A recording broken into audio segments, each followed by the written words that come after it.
नमस्कार दोस्तों, मैं डॉक्टर परमेल चौधरी आज आप लोगों को उन फैक्टर्स के बारे में बताऊंगा, उन पॉइंट्स के बारे में बताऊंगा जो ये निर्धारित करते हैं कि अगर आपके आसपास कोई भूकंप आता है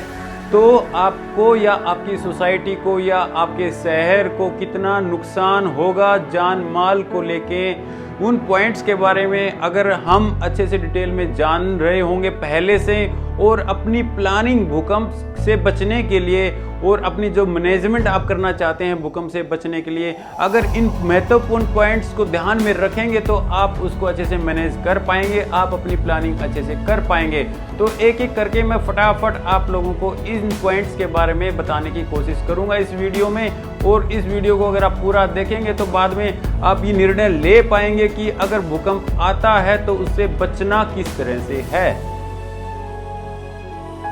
तो सबसे पहले हम शुरुआत करते हैं। अगर हमारे आसपास के क्षेत्र में खेती बाड़ी इस तरह से की जाती है कि वहाँ पर जल कुओं का जो जल होता है, पानी होता है, जो वेल वाटर होता है, कुओं का जल अगर खेती बाड़ी में ज़्यादा से ज़्यादा प्रयोग किया जा रहा है आपके आसपास, तो अगर कोई भूकंप आएगा तो उसका इफेक्ट आपके क्षेत्र में ज़्यादा होने वाला है। क्योंकि जो हम पानी निकालते रहते हैं ज़मीन में से, तो उसकी वजह से ज़मीन के अंदर एक खालिस्तान बन जाता है और इसी खालिस्तान की वजह से क्या होता है कि अगर भूकंप का एक मीडियम या फिर कोई हैवी इंटेंसिटी का अगर कोई झटका आता है तो वो ज़मीन के अंदर जो खालिस्तान है उसके अंदर ज़मीन जो है एक झटके के साथ टूटकर वो खालिस्तान भरने की कोशिश करती है और इस वजह से ज़मीन के ऊपर रहने वाले जो लोग हैं या बिल्डिंग्स हैं या जो गांव या शहर हैं उसके अंदर उनको जो झटके का जो तीव्रता है, जो पावर है, वो ज़्यादा झेलनी पड़ सकती है।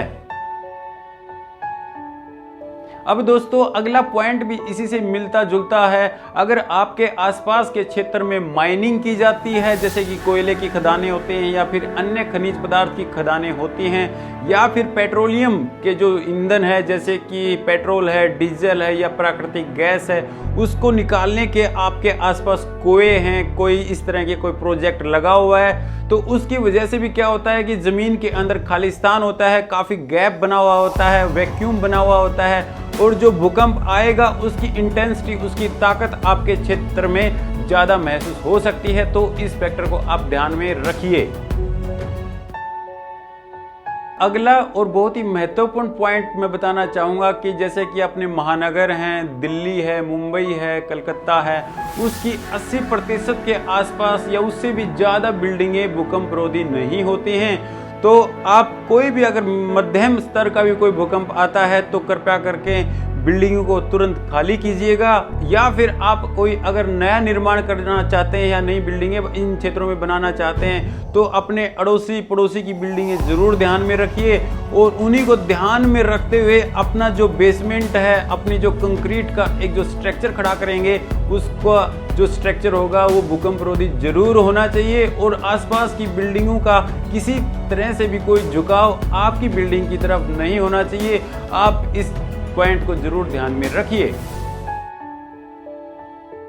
अब अगला पॉइंट ये है दोस्तों कि आपकी बिल्डिंग या घर के आसपास जहां उसकी नींव है उसके पास में से अगर सीवेज सिस्टम की कोई बड़ी अगर पाइप लाइन गुजरी हुई या फिर कोई बड़ा सीवेज सिस्टम का स्ट्रक्चर आपकी बिल्डिंग की नींव के पास से गुजरा हुआ है तो आपको उस नींव के बारे में विशेष ध्यान रखना होगा। इंजीनियरों से पहले ही सलाह ले लीजिए, अदरवाइज जो भूकंप आएगा उससे क्या है वही नींव सबसे पहले हिलेगी, क्योंकि भूकंप की वजह से क्या होता है कि नींव के आसपास की जो मिट्टी है वो दसक जाती है, बिखर जाती है और उसकी वजह से नींव में नुकसान होता है और बिल्डिंग में भी नुकसान हो सकता है और वो गिर सकती है। अब अगली बात आती है दोस्तों, अंडरग्राउंड जो मेट्रो स्टेशन होते हैं या अंडरग्राउंड जो ट्रांसपोर्टेशन का कोई बस स्टैंड है या रेलवे स्टेशन, आपकी जो बिल्डिंगें हैं या फिर आपका जो टाउन है उसके नीचे अगर स्थापित है इस तरह के रेलवे स्टेशन या इस तरह का कोई अंडरग्राउंड स्ट्रक्चर, तो आपको अपनी बिल्डिंगों के बारे में खास इंजीनियरिंग का ख्याल रखना होगा और अच्छे से अच्छे जो आर्किटेक्ट की जो इंजीनियर होते हैं उनसे सलाह मशवरा जरूर कीजिएगा कि इस तरह का अगर भूकंप आ जाए तो आपको जो आपकी बिल्डिंगें होंगी उसकी जो नींव को मजबूत रखने के लिए क्या उपाय करने चाहिए। अब नंबर आता है न्यूक्लियर प्लांट, जो कि बिजली पैदा करने के लिए या फिर किसी भी वजह से आपके टाउन, शहर या गांव के आसपास अगर कोई न्यूक्लियर प्लांट है, परमाणु ऊर्जा का कोई केंद्र है, तो आपको विशेष ध्यान रखना होगा, क्योंकि भूकंप की वजह से क्या होता है कि उस परमाणु संयंत्र में कोई ना कोई इस तरह की एक्टिविटी होती है कि रेडिएशन का जो इफेक्ट है आसपास की जो पॉपुलेशन होती है उस पर जा सकता है। इतिहास में इस तरह की अनेक घटनाएं हुई हैं जहां पर न्यूक्लियर प्लांट्स को भूकंप की वजह से नुकसान होता है और उस नुकसान की वजह से रेडिएशन आसपास कई किलोमीटर में फैल जाती है, जिससे कि आसपास रहने वाले लोगों को नुकसान उठाना पड़ता है। अब अगला नंबर आता है आपकी बिल्डिंगों में रखी हुई जो एलपीजी के जो सिलेंडर हैं, अगर वे इस तरह से उनका पाइपलाइन बनाई गई है कि जो आपकी बिल्डिंग की दीवारों में से होकर गुजरते हैं, तो दोस्तों इस तरह के सिलेंडर अगर हैं तो उन सिलेंडर्स को जब भी आप घर से बाहर होंगे या रात में जब आप सो रहे होंगे तो उसका जो मेन जो स्विच है उसको ऑफ कर दीजिएगा सिलेंडर्स का, क्योंकि जब भी भूकंप आता है तो दीवारों को अगर थोड़ा बहुत भी नुकसान होता है, क्रैक आता है, तो उसके अंदर से गुजर रही जो पाइपें होती हैं जिसमें से एलपीजी की गैस गुजर रही होती है, तो उन एलपीजी की पाइप की जो गैस है वो लीक हो सकती है और वो आग लगने का एक कारण बन सकती है। अब अगला नंबर आता है उन फैक्ट्री या फिर कारखानों के बारे में जिसके अंदर कोई बारूद का काम किया जाता है या फिर गोला बारूद या फिर पटाखे बनाने की अगर कोई फैक्ट्री है, तो भूकंप की वजह से क्या होता है दोस्तों, इस तरह की फैक्ट्रियों की बिल्डिंगें अगर कोलैप्स होती हैं तो वहाँ आसपास भी रहने वाले क्षेत्र के जो लोग हैं उनको भी नुकसान ज़्यादा भुगतना पड़ता है और उस फैक्ट्री में जो काम करने वाले लोग हैं उनको भी नुकसान ज़्यादा भुगतना पड़ सकता है। तो इस तरह की जो फैक्ट्रियां हैं उनके अंदर अग्निशमन यंत्र जो कि जो फायर ब्रिगेड या फिर जो लाल लाल करके जो सिलेंडर लगाए जाते हैं उनका प्रयोग करना आपको अच्छे से आना चाहिए, क्योंकि बारूद की जो फैक्ट्रियां हैं या इस तरह की कोई केमिकल आपके अड़ोस पड़ोस में या इस तरह की आप केमिकल वाली फैक्ट्री में काम करते हैं, तो अगर शुरुआती आग को अगर आप नहीं बुझा पाए तो ये आग बढ़ते बढ़ते काफ़ी बड़ी हो जाती है और वो काफ़ी जान माल का नुकसान दे के जाती है। अब दोस्तों अगला नंबर आता है पहाड़ों में रहने वाले लोगों के बारे में, जो कि इस तरह की ढलान के ऊपर घर बना के रहते हैं। अगर ढलान के ऊपर उन्होंने घर बनाया है और उनके ढलान से ऊपर या फिर उनके घरों से नीचे अगर बड़े पेड़ नहीं हैं, बड़े बड़े दरख्त नहीं हैं, तो लैंडस्लाइड का उनको सामना करना पड़ सकता है। अगर इस तरह के एरिया में, पहाड़ी एरिया में आप रहते हैं और आपने अपना घर या बिल्डिंग, होटल इस तरह का बनाया है, तो उसके ऊपर के लेवल पे और उससे नीचे के लेवल पे प्लांटेशन, पेड़ पौधों को अच्छे से उगा के रखिए जिसकी जड़ें मजबूत हों। छोटे मोटे घास फूस उगाने से काम नहीं चलेगा, क्योंकि जब भी लैंडस्लाइड होती है तो वो भूकंप उसका एक कारण हो सकता है, या फिर क्या होता है कि इस तरह की अगर बारिश भी होती है तो वो भी एक लैंडस्लाइड आपको देके जाती है। तो कृपया करके अपने आसपास पेड़ पौधे जरूर उगा के रखिए, ताकि आपके घर की नींव या उसके आसपास इस तरह का कोई झटका आए तो आपको ज़्यादा नुकसान उठाना ना पड़े।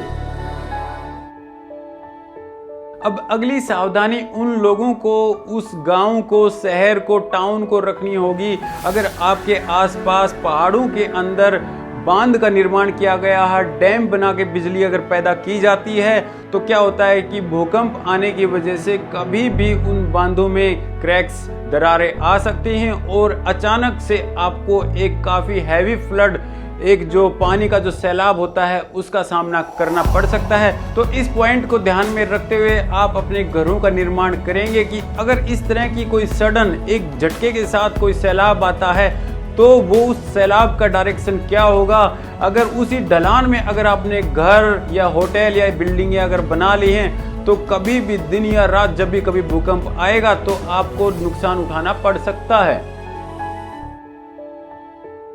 अब अगला नंबर आता है समुद्र के किनारे पे बसे हुए 16 किलोमीटर, जैसे अगर समुद्र का किनारा आपके घर से या आपकी कॉलोनी तक पहुंचा हुआ है तो वहां पर कभी भी भूकंप की वजह से सुनामी का सामना आपको करना पड़ सकता है। इसलिए दोस्तों होता क्या कि सुनामी की जो लहर होती है करीबन 30 मीटर तक आ सकती है ऊंचाई में, तो आपको या तो उस ढलान के ऊपर ही घर बनाना चाहिए जो करीबन 30-35 मीटर से ऊपर हो, या फिर आपको 16 किलोमीटर 15-16 किलोमीटर दूर ही किसी भी समुद्र के किनारे से कोई बिल्डिंग है या होटल है या इस तरह की कोई इंसानी कॉलोनी है तो वो उसका निर्माण करना चाहिए सुनामी को ध्यान में रखते हुए, क्योंकि इतिहास गवाह है दोस्तों कि जब भी सुनामी आती है, अगर कोई भी भूकंप आपके घर से या कॉलोनी से अगर 1000 किलोमीटर भी अगर दूर आया तो होता ही है कि दोस्तों सुनामी की जो स्पीड होती है करीबन 500 किलोमीटर प्रति घंटा या फिर 1000 किलोमीटर प्रति घंटा की रफ्तार से सुनामी का जो सैलाब होता है, पानी का सैलाब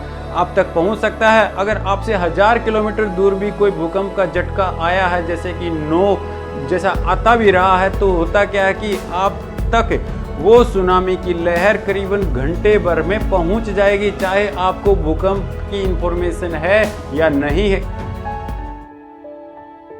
अगर आपके घर या कस्बे के आसपास कोई झील है या नदी है जिसका लेवल आपकी जो कॉलोनी है, आपका जो जिस एरिया में आप काम करते हैं या रहते हैं उससे अगर ऊंचा है, तब भी आपको भूकंप से थोड़ा सा चौकन्ना रहना होगा या फिर आपको अपनी बिल्डिंगों का निर्माण इस तरह से करना होगा ताकि एकदम से अचानक से अगर कोई बाढ़ आए तो वो आपका जो बिल्डिंग है उसके बेसमेंट को कम से कम नुकसान पहुंचाए और आपका जो बिल्डिंग है, जो मेन बिल्डिंग है, वो पिलर्स के ऊपर इस तरह से खड़ा करके रखिएगा कि अगर कोई बाढ़ अगर इस तरह की आती है तो वो नीचे से पिलरों में से होकर गुजर जाए, बजाय कि आपकी जो मेन बिल्डिंग है उसको कोई नुकसान पहुंचाए। तो दोस्तों मैंने इस वीडियो में ये फैक्टर्स, ये पॉइंट्स को गिनाना जरूरी समझा, इसके बारे में जानकारी देना आपको जरूरी समझा ताकि भूकंप से बचने के लिए अगर आपकी कोई प्लानिंग है, कोई मैनेजमेंट है, कोई डिजास्टर मैनेजमेंट इस तरह का कोई करना चाहते हैं तो आप इन पॉइंट्स को कृपया करके जरूर